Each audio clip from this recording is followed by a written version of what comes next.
राम राम दोस्तों, आज दो उपाय बताता हूँ आपको जो मैंने रात को पढ़े हैं अष्टांग हृदय में। स्वर्ण के ऊपर जैसे पहले के राजा होते थे तो उनके सर पर स्वर्ण का मुकुट होता था। इसका बहुत बड़ा कारण है, तो बताने में बहुत टाइम लगेगा। मैं आम जनता के लिए बता रहा हूँ। जैसे हमारी माताएं बहनें हैं तो वो नाक में जो स्वर्ण फूल पहनती, फूल बोलते हैं सोने का, कानों में सोने के कुंडल होते हैं। तो इसका बहुत बड़ा रीजन है, सोना शुद्ध होना चाहिए। तो जो माताएं कानों में कुंडल और नाक में सोने का फूल हमेशा पहने रहेंगी, वो कहीं भी जैसे खेत में कहीं जा रही हैं और कोई जानवर अगर सड़ा हुआ पड़ा है, उसमें से बैक्टीरिया निकल रहे हैं, बदबू आ रही है, तो उस बैक्टीरिया का उन पर कोई प्रभाव नहीं पड़ेगा। इतना सोने का महत्व बताया है। और जैसे जो भाई सोने की अंगूठी अपने हाथ में पहने रहेंगे हर वक्त, सोना शुद्ध होना चाहिए।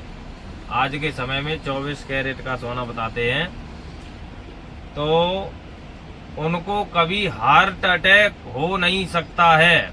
अगर कोई न माने तो इसका प्रमाण में लिखा हुआ दिखा दूंगा अपने अष्टांग हृदय में। जो सोने की अंगूठी हर वक्त पहने रहेगा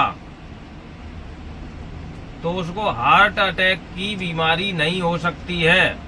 अब जैसे दो बंदे जैसे पास पास में बैठे हुए हैं और एक को टीबी की बीमारी है, तो उसके जो सांस छोड़ता है या खांसी आने पर उसके बैक्टीरिया बाहर आते हैं, तो उसके पास जैसे सोने की अंगूठी जो पहने हुए बैठा है व्यक्ति और एक टीबी का मरीज पास में ही बैठा हुआ है, तो टीबी वाले आदमी के बैक्टीरिया उसके अंदर आ नहीं सकते हैं। जो स्वर्ण की कोई भी धातु पहने हुए है, तो इतना सोने का पढ़ा तो बहुत है, मैंने छोटा सा उपाय बताया।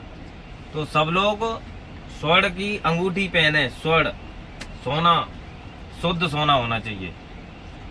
तो एक और आपको बता रहा हूं, जैसे उल्लू जो होता है, उल्लू, तो उल्लू पेड़ से उड़ करके जमीन पे बैठे और जमीन पे बैठे वो पंख जैसे अपने फैलाए और तुरंत उड़ जाए, तो वहां जमीन के अंदर कुछ न कुछ धन गड़ा हुआ है, उसको आप निकाल सकते हैं। निकालने में कोई निगेटिव ऊर्जा नहीं है, वहां पे कोई दिक्कत नहीं होगी। ये लिखा हुआ है, मैं नहीं कह रहा हूं, और लिखा हुआ झूठ नहीं हो सकता है। कहीं भी देखना, जैसे उल्लू पेड़ से आए और जमीन पर बैठे और पंख अपने फैला के और तुरंत उड़ जाए, तो वहां कुछ न कुछ धन जरूर है जमीन के अंदर। ये दो जानकारी आपको शेयर की। तो आगे फिर मिलते हैं अगली वीडियो में। राम राम जी।